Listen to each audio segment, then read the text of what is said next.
নম্বর দাবি হচ্ছে গণ অভ্যুত্থানের আকাঙ্ক্ষায় রাষ্ট্র সংস্কার ও নতুন বাংলাদেশ বিনির্মাণে জাতীয় ঐক্যমতের ভিত্তিতে কার্যকর সংস্কার নিশ্চিত করা এবং অনতিবিলম্বে দেশে স্থিতিশীলতা ফিরিয়ে এনে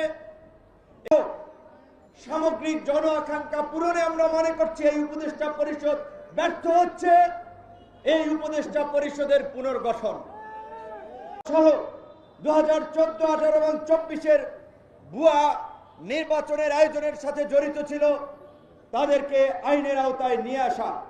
আমরা খুব আশ্চর্যভাবে লক্ষ্য করেছি গণ অভ্যুত্থান পরবর্তী বিপ্লবী সরকার নিয়ে জনগণের আকাঙ্ক্ষা থাকলেও এই সরকারের মন্থর গতি, এই সরকারের সিদ্ধান্তহীনতা এবং একটা সিন্ডিকেটের সরকার গঠিত হয়ে জন আকাঙ্ক্ষা পূরণে তারা ব্যর্থতার পরিচয় দিচ্ছে, যার ফলে আজকে এই বিপ্লবের 6 মাস পরে ছাত্র কিংবা জনতা কাউকে যাওয়া লাগে এই গণ অভ্যুত্থানকারীদের আস্তানা গুড়িয়ে দিতে, কাউকে রাজপথে নামা লাগে তাদেরকে গ্রেপ্তারের দাবিতে, কাউকে রাজপথে নামা লাগে তাদের নিষিদ্ধের দাবিতে।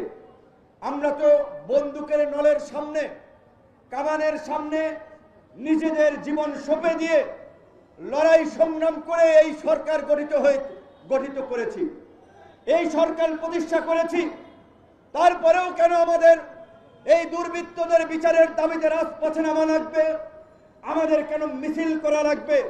তাই আমরা মনে করি অনতিবিলম্বে জন আকাঙ্ক্ষা রাষ্ট্র বিনির্মাণে কার্যকর রাষ্ট্র সংস্কারের জন্য গণ অভ্যুত্থানের প্রকৃত অংশীজনদেরকে নিয়ে উপদেষ্টা পরিষদ পুনর্গঠন করা প্রয়োজন।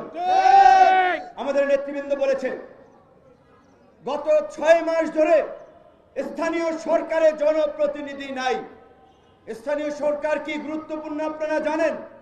উপজেলার চেয়ারম্যান, জেলা পরিষদের চেয়ারম্যান, পৌরসভা, সিটি কর্পোরেশনের মেয়রদেরকে অপসারণ করা হয়েছে।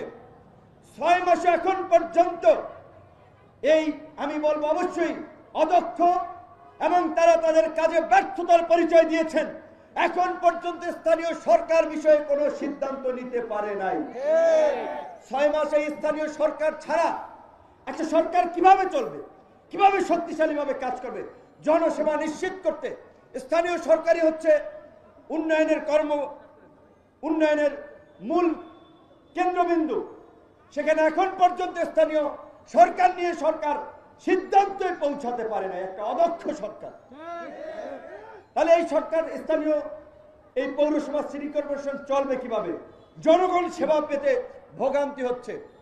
আমরা দেখতে পাচ্ছি কোথাও আমলা, কোথাও বিশেষ ব্যক্তি বিবেচনায় বিভিন্ন জায়গায় নিয়োগ দেওয়া হচ্ছে। শুনতেছি উপজেলা পৌরসভায় প্রত্যেক জায়গায় নাকি এরকম বিশিষ্ট ব্যক্তি ক্রাইটেরিয়ায় নিয়োগ দেওয়া হবে।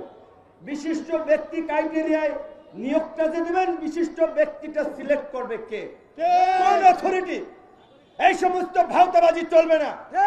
পরিষ্কারভাবে আমরা বলছি আগামী 2-3 মাসের মধ্যে স্থানীয় নির্বাচন দিয়ে দেন এবং এই যে জেলা পরিষদ, উপজেলা পরিষদের চেয়ারম্যানদেরকে সরানো হয়েছে, পৌরসভা, সিটি কর্পোরেশনের মেয়রদেরকে সরানো হয়েছে, অথচ ইউনিয়ন পরিষদের চেয়ারম্যানদেরকে আবার রেখে দিয়েছেন। এখন আবার এই যে আমাদের গণ অভ্যুত্থানের আমরা যারা অংশীজন, যারা চেতনার কথা বলি, বিপ্লবী দাবি করি, তারা অনেকে কিন্তু দল ভারী করতে এই সমস্ত চেয়ারম্যান, মেয়র তাদেরকে কিন্তু শেল্টার দিচ্ছে। এই অপারেশন ডেভিল হান্ট কিংবা এই যে বিভিন্ন ভাবে যারা গ্রেপ্তার হচ্ছে, খোঁজ নিয়ে দেখেন থানায় কারা ছাড়াতে যাচ্ছে। এমনকি এদের মামলাগুলো জামিনের জন্য কোর্টে কারা দাঁড়াচ্ছে। আন্দোলন সংগ্রাম করেছি, জীবন দিয়ে রক্ত ঝরিয়েছি, জেল খেটেছি। বিপ্লবের পরে নানান সুবিধাভোগী বিপ্লবী তৈরি হয়েছে। কেউ কোর্টে ব্যবসা করছে, কেউ থানায় ব্যবসা করছে, কেউ ইউনো অফিসে ব্যবসা করছে, কেউ ডিসি অফিসে ব্যবসা করছে। এই বিপ্লবের নামের নব্য ব্যবসায়ীদেরকে আপনাদেরকে রুখে দিতে হবে।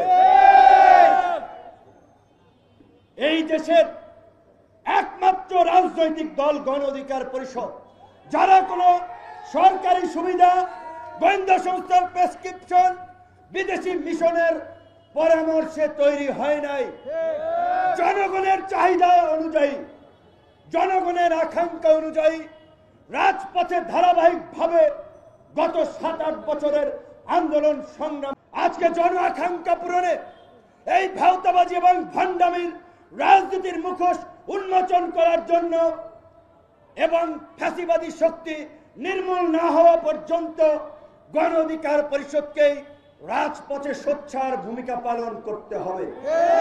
তাই আগামী 19 তারিখের জেলাব্যাপী কর্মসূচিতে লিফলেট এবং গণসংযোগের মাধ্যমে দেশবাসীকে কানেক্ট করে পরবর্তীতেও নিষিদ্ধের জন্য প্রয়োজনে আমরা টানা অবস্থান কর্মসূচি এই ঢাকায় পালন করব।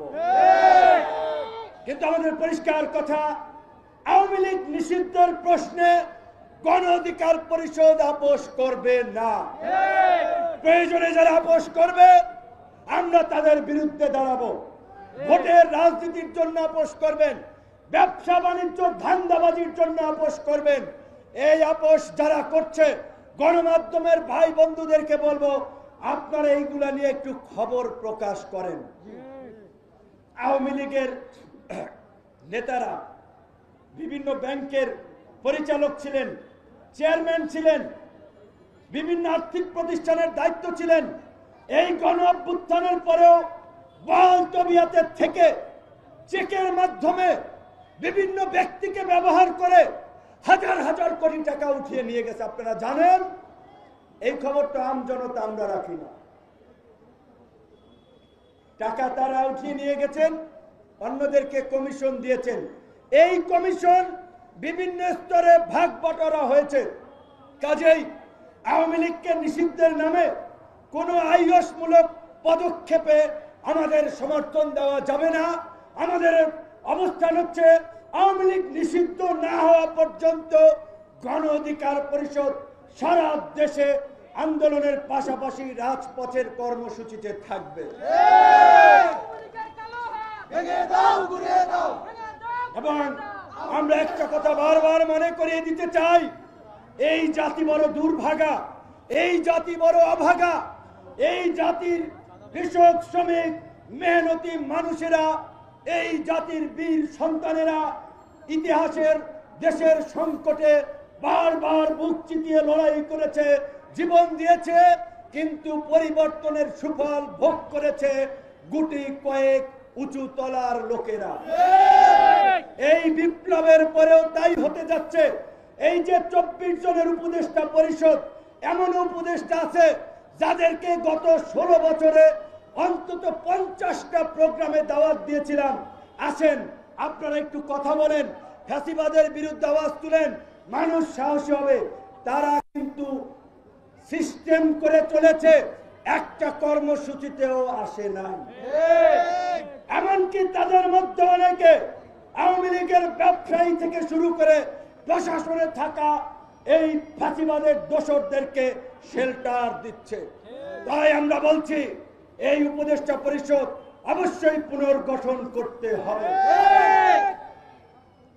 নির্বাচন নিয়ে এত অস্থিরতার কিছু নাই বন্ধুগণ। নির্বাচন করবেন, প্রস্তুতি নেন, মাঠে থাকেন, সংগঠন করেন, কিন্তু পৃথিবীর ইতিহাসে স্বাভাবিকভাবেই এরকমের গণ অভ্যুত্থান, গণ বিপ্লবের পরে পরাজিত শক্তির অস্তিত্ব বিপ্লবীরা রাখে না। যদি আপনি রাখেন, এরাই আপনার জন্য ভবিষ্যতে কাটা হয়ে দাঁড়াবে, যন্ত্রণায় ভোগাবে। কাজেই আওয়ামী লীগ নিষিদ্ধের জন্য অন্যান্য রাজনৈতিক দলকে আমরা অনুরোধ করব, আওয়াজ তুলেন। নির্বাচন নিয়ে যত আওয়াজ দেখি, আওয়ামী লীগের বিরুদ্ধে তত আওয়াজ দেখি না। এবং নির্বাচনের আগে অবশ্যই কাঙ্ক্ষিত সংস্কার করতে হবে। শুধুমাত্র একটা নির্বাচন